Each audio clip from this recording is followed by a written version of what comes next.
6 দফা দাবি আদায়ে মাথায় কাফনের কাপড় পরে গণমিছিল করেছেন পলিটেকনিক শিক্ষার্থীরা।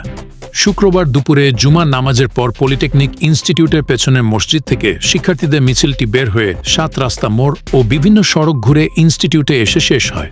মিছিলের পর এক ব্রিফিংয়ে কারিগরি ছাত্র আন্দোলনের প্রতিনিধি ও ঢাকা পলিটেকনিক ইনস্টিটিউটের শিক্ষার্থী জোবায়ের পাটোয়ারি বলেন, সরকার কর্তৃপক্ষকে বলবো, আমাদের দাবি দ্রুততম সময়ের মধ্যে মেনে নিন, আমরা রাজপথ ছেড়ে দেব। কুমিল্লার ভাইদের উপর হামলার সুষ্ঠু তদন্ত ও বিচার নিশ্চিত করুন, তাদের সুচিকিৎসা নিশ্চিত করুন। আমরা আপনাদের সঙ্গে আলোচনায় বসতে আগ্রহী। কারিগরি ছাত্র আন্দোলনের আরেক প্রতিনিধি ঢাকা পলিটেকনিক ইনস্টিটিউটের শিক্ষার্থী মো. মাশফিক ইসলাম দেওয়ান বলেন, এই সরকার আমাদের সরকার, শিক্ষার্থীদের সরকার, বিপ্লবীদের সরকার। এই সরকারকে পূর্ণ সহযোগিতা করতে আমরা প্রস্তুত। কারিগরি শিক্ষা সেক্টরে যে বৈষম্য আছে, আমরা চাই সরকার তা দূর করুক। তিনি বলেন, আমাদের পলিটেকনিক ইনস্টিটিউটগুলোর সাবেক শিক্ষার্থী যে সিনিয়র ভাইয়েরা গাজীপুরের ডুয়েটে অধ্যয়নরত, তারা আলটিমেটাম ঘোষণা করবেন। আমরা সরকারকে বারবার সময় দিচ্ছি, আমাদের দাবি বিবেচনা করে বাস্তবায়ন করুন। রাজপথ ও রেলপথ অবরোধের মতো কর্মসূচি রাখা হচ্ছে জানিয়ে তিনি বলেন, এসব কর্মসূচির সময় পরে জানিয়ে দেওয়া হবে।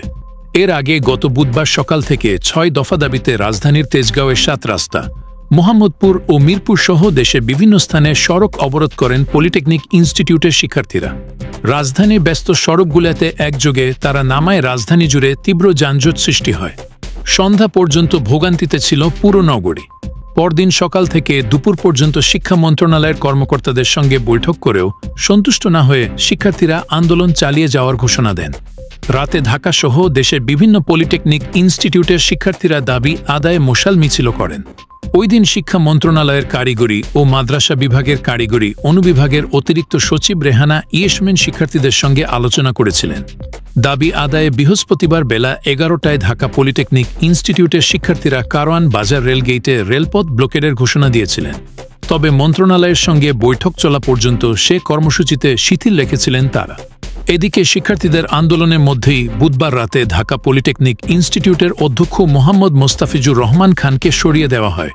তাকে কারিগরি শিক্ষা অধিদপ্তরে সংযুক্ত করে ইনস্টিটিউটের উপাধ্যক্ষ সাহেলা পারভিনকে অধ্যক্ষের অতিরিক্ত দায়িত্ব দিয়েছে শিক্ষা মন্ত্রণালয়ের কারিগরি ও মাদ্রাসা শিক্ষা বিভাগ।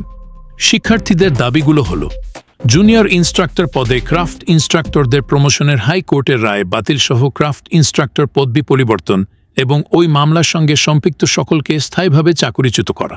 2021 সালের বিতর্কিত ক্রাফট ইনস্ট্রাক্টর নিয়োগের জন্য নিয়োগ বিধি অনতিবিলম্বে বাতিল করা, সুষ্ঠু তদন্তের ভিত্তিতে নিয়োগ বাতিল করা এবং মামলার প্রধান কারিগর ক্রাফট ইনস্ট্রাক্টরদের বিরুদ্ধে ব্যবস্থা নেওয়া।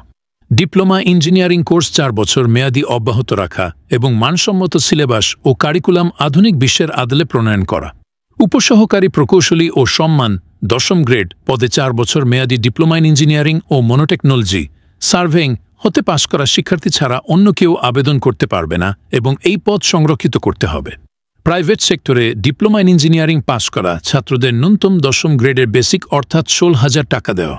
কারিগরি শিক্ষা সংস্কার কমিটি প্রকাশ করে কারিগরি সেক্টর পরিচালনায় পরিচালক, উপপরিচালক, অধ্যক্ষ ও দায়িত্বে থাকা সকল পদে কারিগরি শিক্ষায় শিক্ষিত জনবলকে দায়িত্ব নিয়োগ দেওয়া। কারিগরি শিক্ষা অধিদপ্তরের বিতর্কিত সকল নিয়োগ বিধিমালা সংশোধন এবং কারিগরি শিক্ষায় শিক্ষিত জনবল সকল শূন্য পদে পলিটেকনিক ও টিএসসিতে দক্ষ শিক্ষক ও দক্ষ ল্যাব সহকারী নিয়োগ বিজ্ঞপ্তি প্রকাশ করা।